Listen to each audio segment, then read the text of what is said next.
the cheapo pens that everybody has. This, like, if you don't have a strategy around your giveaways and your booth prize that are tailored to what your target audience actually cares about, like what they'll bring home, as opposed to leaving the garbage at the hotel room when their luggage is packed, I think that's really important. So I've got some tricks up in my head. What do you do to make sure that you have the giveaway that people want?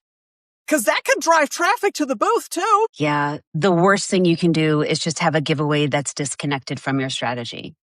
And when I say it's disconnected from your strategy, what I really want and encourage companies to do is in that 100 days, and actually I'd started even earlier, marketing, I'm talking to you right now, maybe start 180 days just to give yourself enough time.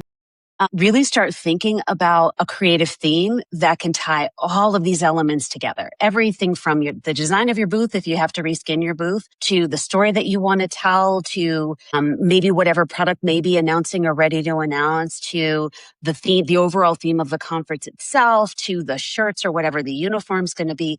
All of it should be cohesive. When it's done correctly, it's beautiful and you know it. Every single one of us has walked through a trade show or an event and saw booth, merch, story, and said, well done. Y'all got that. You absolutely executed 10-10, no notes.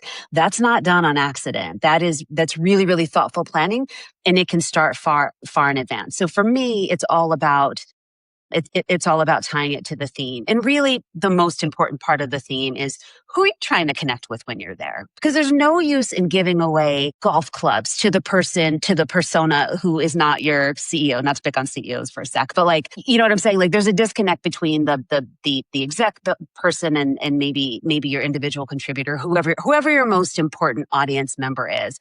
That's the person you really want to connect with. So it's one thing to draw people in with a really well-connected and really integrated kind of look and feel and all of that.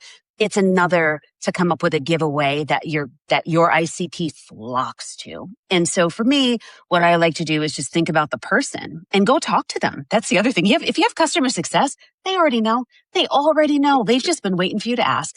So go and ask. Say, hey, what do they like? Ask a few, and then give them that. Because what you ultimately want is for people to come over.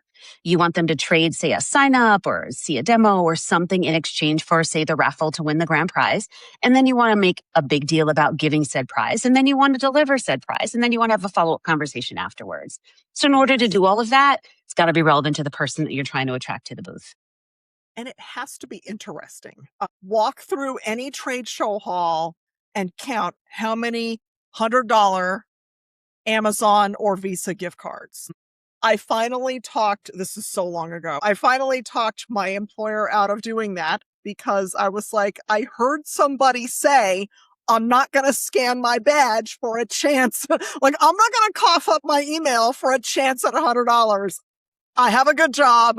I could go spend $100 at Amazon. It has to be unique. Yeah. It has to matter. They have to care about it. I mean, this is some of the things that are done at these trade show booths. Like, you put so much money, and then there's just these little lazy things that feel like a huge miss. Yeah. It could be the same value and just something creative and interesting. You don't even have to spend extra money, right? Yeah. And 90% of that merch that you give away at the booth, people end up forgetting it, or it ends up in the trash. So I would say just think about that a little bit more carefully and see if there's a better way.